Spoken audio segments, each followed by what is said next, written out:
So I'm going to record and I'm going to go to, let's see, WVC, and then I'm going to share screen. Okay, so first things first. So the article critique is part of the final project, but it goes into your assignments, not final project portion of your grade, because this is also an assignment, but it relates into the final project. So you're trying to find an article that's going to give you helpful information for your final project. Even if you're doing interview projects, even and especially if you're doing a mini study, you need to know some of the background. Some of that background comes from the textbook. You've got to find what the textbook says on your topic. And just finding that and summarizing it is worth 5 points. Don't lose 5 points just by leaving that out. That's not a good thing. So the way you find this is you start from the WVC webpage. Well, okay, this is the way I do it. You can do it any way you want. Library. And then you go to research databases. I just worked my butt off last quarter to get you access to SciBeta. I worked on it. Tria Skirko and Barbara Oldham, our librarians, worked on it. Our dean and our other psychology faculty agreed to it. It took some doing, but you have got the premier psychology database. Okay, you're looking at it, you're saying APA PsychArticles, APA PsychInfo. What's the difference? APA PsychInfo has everything. APA PsychArticles only has things that are published by APA. Why is this a problem? Well, because there are lots of other things that publish about psychology. So if it's an APA journal, PsychArticles will have it, and it will have it full text. If, however, that journal is published by the Society for Research on Child Development or the Society for Research on Aging, APA doesn't have it. But PsychInfo still has it. All it will have is the abstract, but with an abstract and a full citation, you can get anything for free. It may you may have to ask for it through interlibrary loan or via email to Olivia Drakes, but you can get anything. That is so having PsychInfo means you have a database that will give you everything, at least an abstract for anything psychology. All right, so here we are, we're in PsychInfo. I always choose an advanced search. Why? Because it gives me choices and ability to control. So, anybody have a topic you want me to do? Yes, you can throw out the topic you need for your final paper if you don't already have an article. If nobody throws one out, I will choose one. Can we do what builds resilience between teen parents and their children? That one's complicated, but we can do this. Okay. So resilience, and then you go and teen parents. And then you notice it gives you choices. Teen parents or adolescent parents or teen mothers or adolescent mothers. Why would we let it do that? Because people will call it all sorts of things and it's saying, you know, it's all the same thing. So now we've got a topic. You don't want to click linked full text because you can get anything you want or need. And then publication type, peer-reviewed journal. Why? Because the article critique has to be a peer-reviewed journal article. It just does. Then you can choose your age groups. I'm going to leave it open, but you can choose your age groups. Don't mess with the intended audience. I mean, you can, but I usually don't because that sometimes gets more messed up. It's not the cleanest thing.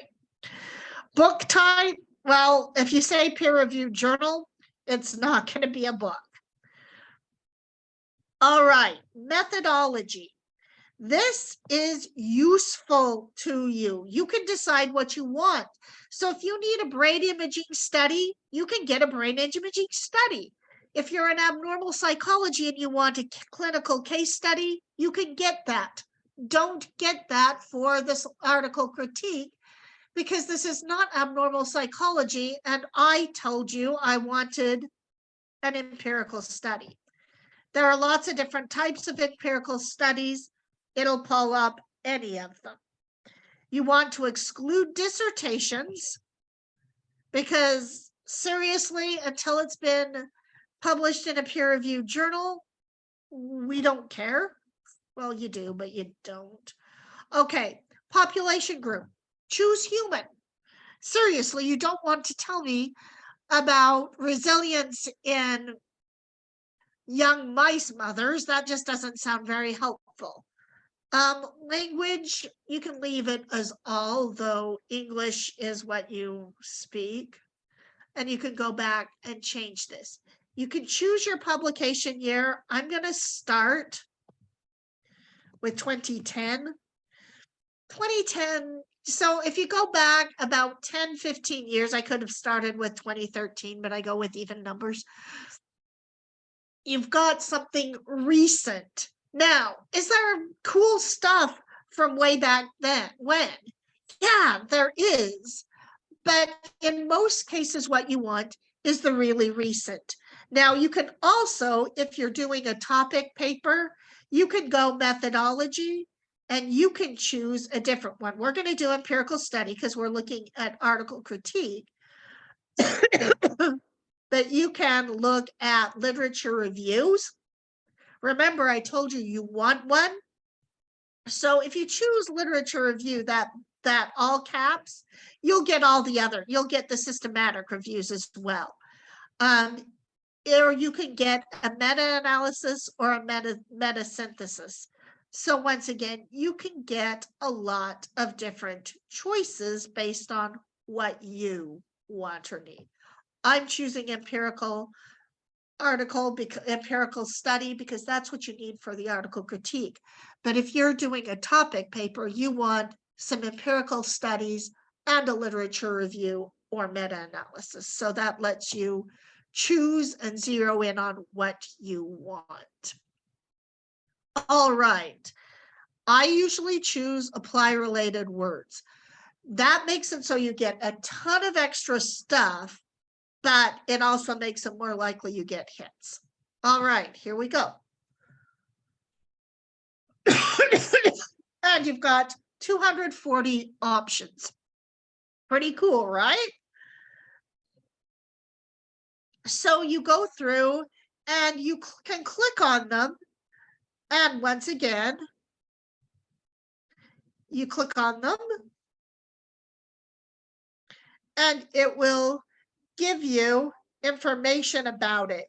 So you can get the abstract and then using that abstract or the reference, you can email Olivia Drakes, that's odrakes@wvc.edu, and let her know, I found this article in the database. Can you help me get the full text article? And she always can. You can have anything free of charge.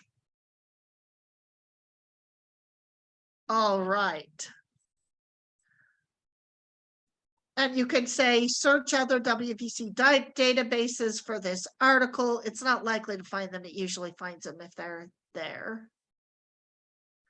But in this case, it found it. and you've now immediately got full text. That's pretty cool, isn't it? So once again, so it's helping you figure out whether this resilience scale. Now, this one might not be exactly what you want, but then it might be. So once you've got it, you can look at it and you can say, I want it in this format, and you've got it, or you can just click on the PDF. And then you can open the PDF file. I like PDF files because, once again, if you click on the PDF file, and how it works in your browser depends, but then you've got it in exactly the same format that you would in a print journal. It's tidy, it's pretty. Oh, and if you want to, you can save it and keep it. That's pretty cool, isn't it? All right. So that helps. So that's how you get your articles. So what you do is you just go through. Sorry, I've got that in my way now. So once again, you've got, they've done a lot of studies in Peru recently. That's kind of cool. Anyway, so once again, personal and socio-ecological resilience resources among school-going teenage mothers.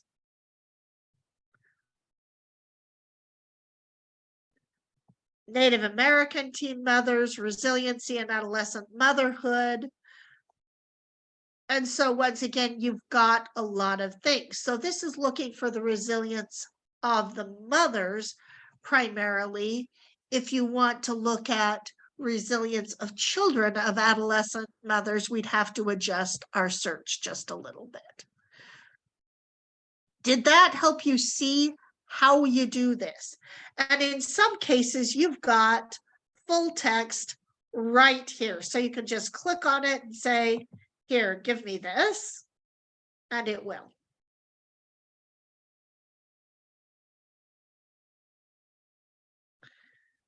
And so you can retrieve the PDF and you've got it. You can save it, you can use it, and once again. Okay, thank you for that. That's very helpful. Yeah, so it's not that hard to do. When you're reading peer-reviewed articles, one other note is they're dense, they take a little bit of time. So what you do is you start, and you should be able to understand the introduction. If you can't understand the introduction, you might want to choose a different article because it's only going to get worse. The methodology, you want to be able to understand well enough to know what did they do? How many participants? How diverse was their sample? Is it all Caucasian, all African American, a wide mix? Is it all in Sweden? Is it all in North Dakota? Yeah, how large and diverse is their sample? And the larger and the more diverse, obviously, the better as far as being sure that this is going to apply to other groups. That makes sense. So you're going to look at that and you're going to include that information in your critique. So even as you look at that, you take a few notes or you just type that part and say, their sample's only 25 people from Wisconsin. I'm not sure how well this would apply. But, and then you go, but they collected a ton of data on those people. So you've got a really rich model that they could create because they really thought of everything. So you look at both the strengths and the weaknesses. They need to apply this to a bigger, more diverse sample, but as a starting point, this is rich data, it's detailed, that's a strength. And so you look at it and you say, okay, they've got tons of stuff, but only on a handful of people. There are trade-offs. If you're going to have tons of stuff on a ton of people, you've got to have a big budget and a big research team, just the way it is. So once again, you look at pros and cons. How well did they do this thing? And then you look at the results. The results are a whole lot of statistics. If you're good in math and you've taken statistics and they're fairly simple and straightforward, this may not be that difficult. But if you're not, this can be complicated. You make as much sense of it as you can. And if you're struggling, you can ask for my help. I'll try to help you. And then you move on to the discussion. The discussion should be comprehensible. If it's not, so the discussion you should understand. That's what it's comprehensible means. Sorry, I should be comprehensible and say what I mean in simpler language. So if you don't understand the results, skim through it, but then go to the discussion. That's when they repeat the results and they tell you what they think it means. That isn't necessarily what it really means. You use some critical thinking to say they're right, they're wrong. Now, the critical thinking shouldn't be, I don't like what you said, therefore you're wrong. It should be, your methodology is not sound, therefore you might be wrong. Does that make sense? So I expect some critical thinking. So what do you do for the article critique? You find yourself an article. You find what the textbook says on the same topic, if anything, and it'll say something about something related. So risk and resilience, it's in the textbook. Bullying, yeah, it's in the textbook. Prenatal development, yeah, it's in the textbook. So once again, you find, and if there is nothing even remotely related in the textbook, you might have needed to pick a different topic because this is a final project for this class. Just a thought. So you find something as close as you can, and you describe what the textbook says. And that introduces your topic, and then you describe a little bit of what they say in their introduction, just a little bit. And then you say, this is what they did, this is their key findings, and then you critique it, and you say, this is why it's credible or not credible. These are the strengths of the study, these are the weaknesses of the study, and no study is perfect, so there are likely to be some of both. And then you say, why does it matter? Overall, to anybody, and then to yourself for your final project. Great. Then you create the citation. You make sure that all the way through your paper, you use citations and references in APA format. Cite the textbook, because you have to summarize what the textbook said on the topic. Cite and reference the textbook. Cite and reference the article. When you are summarizing, you still have to cite and reference. And then, so you put in the citations all the way through, you put the reference at the end, and then the references at the end, and then you need an annotation only for the article, not for the textbook. I know what the textbook says. I assigned it after all. So for the article, you create a very short annotation. Why do you create an annotation?